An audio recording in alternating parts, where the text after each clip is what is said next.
Okay, so I wanted to talk to you about shoes, from kind of the minimal shoes that are more like socks with a rubber sole to ones with air bubbles in, like that, to ones with spikes on, that are for trail running, and others that are more for weightlifting, and others that are just kind of just for wearing. Okay, that you do actually see people wearing in a gym. Okay, so the reason I wanted to do this this video is because we get a lot of people that come in to our boot camp, and they come in the most common one is running trainers. Okay, so say for example you've signed up for a Walk for Life or a quick 5k.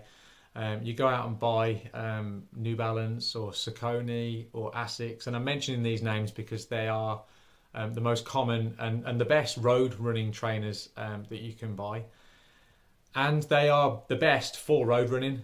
Okay, so they're not necessarily the best for training, so kind of the all-round training that we do at boot camp and lifting weights. And the reason I say that is because they are designed specifically for running and absorbing impact from tarmac, which is very, very different from running in the park on grass or doing sprints or squats. So yes, they are trainers for exercise, but they're not for all types of exercise. Okay, exercising and doing squats in road running trainers can cause a lot of damage to the knees, because as they wear, they tend to wear unevenly. I'll use these are the closest to running trainers. So these are trail trainers. Okay, now you can see that actually here they have quite a high heel. Now this, when it lands, is a heel strike. So they have a lot of padding here because a lot of shock is going up through that heel, through the knee, through the hip, and then he's kind of lost through the body and absorbed into the muscles as you go. As these get older, this foam here tends to get spent. Okay, so from the back here, if this is a right shoe, okay, so it's going to wear on the outside of the right foot. You normally see these wear lines here. You won't see it because it's black, but on white trainers you can see it a lot. You get these little creases. That's where most of the dirt collects, and that's where the foam has been spent the most. Okay, so when you're squatting, you tend to kind of squat down and back towards the back end of the heel, so you end up squatting out like that. That puts the knees out of position, and when you squat, you can start to get very, very sore knees. Okay, so the main take home of this video is if you can, don't train in running trainers. Okay, there's loads and loads of different types that you can choose from. Okay, so the best ones for lifting weights and all round are the Nike Train Hard trainers. They've got quite a wide heel. It's not as high on the sponge. They're quite forgiving. These are quite soft. Okay, they do have quite a thick heel all the way through, but it's fairly consistent all the way through. It doesn't kind of come to a point, so it's less of a heel. Okay. The next would be Nike or Reebok or whatever, Metcon ones. So these are Metcon 3s, and they're quite a flat sole. Okay, so you can see from there, they're quite a flat sole and a very thin heel. So it's enough to absorb shock, but not so much that it puts your foot out of position when you're training. Okay, so those would be the two kind of best types. You don't have to get specifically those, but normally Nike have been pretty helpful when they put Train Hard on the back, and it tells you what they're for. So they also have barefoot running ones. They have loads and loads of different types, like basketball with the high heels and all that kind of stuff. Now, if you're running and you're running on a road, probably not these, because these have got studs on for running off road, but something along those lines without the studs. Ask in the shop or ask online if you're going to get them. And you're going to choose something with quite a decent heel strike. If you can, get yourself measured, because everyone has a different walking and running style. It's called your gait.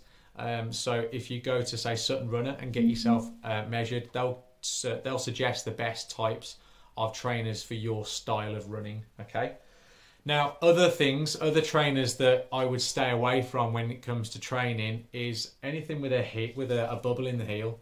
These tend to pop over time. They wear out and they pop, and then when these do pop, they become really, really unstable. So any heel strike or foot strike or posture imbalance that you've got will be exaggerated by a popped heel. Okay, so Try to avoid these. They also don't give you much in the way of the width, and also they're not very kind of supportive in terms of heel across the foot. They tend to raise the foot up a little bit higher. So these kind of trainers eventually over time will start to make your knees ache, depending on your foot strike style. Okay, just like wearing these kind of trainers for training, they've got a higher on the heel, and if you're squatting in those or walking around in those, again, there's a potential that your knees will start to ache. Okay, depending again on your running style, everyone's different. I'm not saying that everyone's knees are going to ache if they're training in running shoes, because lots of people train in running shoes just fine, but I'm just saying it could be something to eliminate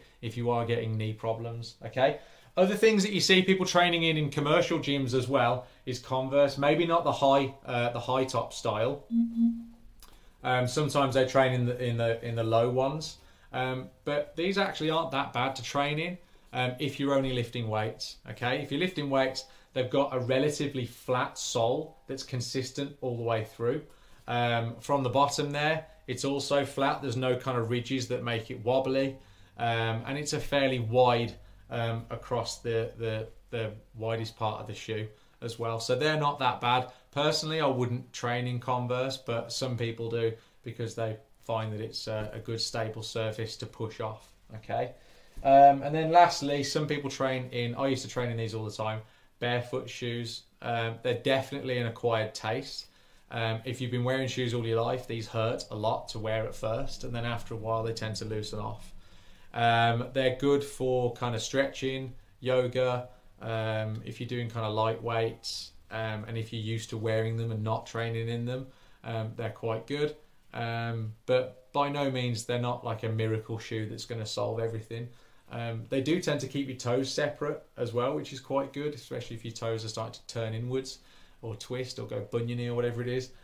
These are quite a good option, but you do get quite a few funny looks wearing these out and about. Okay, so just an FYI on that one. Okay, so just to recap, if you're training and lifting weights, try not to use running shoes, whether they're off or on-road shoes. Don't train in those. And the same with kind of more kind of fashionable shoes with the air bubbles in. These are more for comfort and for wearing kind of, you know, when you're not training with jeans or whatever. Not that I'm giving you fashion tips or anything like that, but they're just better suited for that. Okay, each trainer has a specific type of exercise that it's good with. Okay, the best ones to go with are the Nike Train Hard ones, or any other brands that do an equivalent training style of trainer. I know Reebok do them as well. They do like the really lightweight ones that are about 25 quid in Sports Direct. They're not that bad, especially for boot camp and stuff like that.